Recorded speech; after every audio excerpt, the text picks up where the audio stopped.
راعي أشواط دربي في رضا الله تعالى. Le suicide fait-il partie d'une maladie de l'âme ou pas?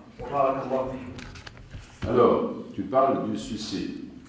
On a des hadiths qui sont authentiques et qui nous montrent que celui qui choisit de se suicider, eh bien, il sera condamné en enfer à reproduire de façon éternelle son acte.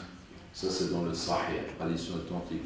Si il s'est tué d'une certaine façon, il reproduira cet acte, Dieu lui donnera la vie, il reproduira cet acte. Il s'est jeté d'un lieu surélevé, il reproduira cet acte. Pour nous dire, en fait, que le suicide est absolument interdit, et pour nous dire également que si une personne pense avoir trouvé dans le suicide une échappatoire à ses problèmes et ses soucis, il ne comprend pas la réalité. En fait, c'est vraiment là où l'entraîne le shaitan, le démon, pour perdre l'occasion de se réformer. Ça, c'est un aspect des choses. Maintenant, il y a un hadith également qui est authentique et qu'on omet de mentionner. Et ce hadith nous montre qu'un compagnon était arrivé à Médine et puis qu'il s'était coupé parce qu'il avait justement un problème au niveau du climat, pour une raison ou une autre, il était en exil, il ne supportait pas certaines choses, et puis il s'est coupé au niveau de la main, le sang a coulé, il en est mort. Et le hadith nous dit que le prophète a invoqué Dieu, sans pour lui, qu'il est au paradis, et qu'il avait vu que ses mains étaient touchées, et donc le prophète a quand même demandé à Dieu de faire en sorte que dans l'au-delà, ses mains, qu'il retrouve l'usage de ses mains en tant que tel. Mamar al-Hadith. Hadith authentique.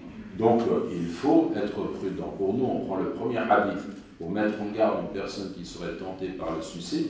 Mais lorsque suicide, il y a eu, un suicide a eu lieu, on se garde de porter un jugement péremptoire sur la personne en disant qu'elle est condamnée éternellement à l'enfer parce que nous ne savons pas dans quelles conditions elle a accompli ce geste.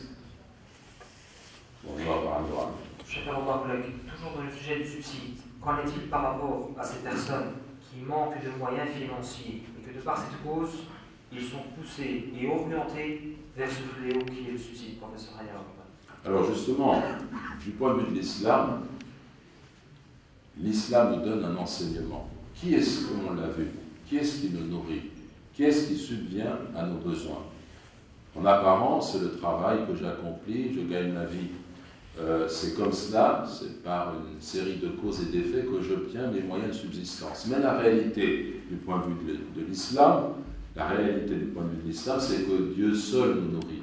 Donc l'être humain doit se tourner vers son Créateur, rechercher ce qu'on appelle l'asbab, les causes, faire ce qu'il peut faire, et dès qu'il se trouve acculé à un surendettement, à des difficultés économiques, eh bien, en tant que musulman, il doit prendre le temps de réfléchir, de se tourner vers Dieu, et j'ai donné là une invocation qui est précieuse, à laquelle je vous renvoie, parce que la parole du prophète Mohammed sallallahu alayhi wa sallam est vérité. Abu Umama a vu que ses dettes se sont allégées, ont disparu, et donc on a un moyen de nous sortir de toute impasse, quelle qu'elle soit, grâce à la foi, par la foi et par notre soumission à Dieu.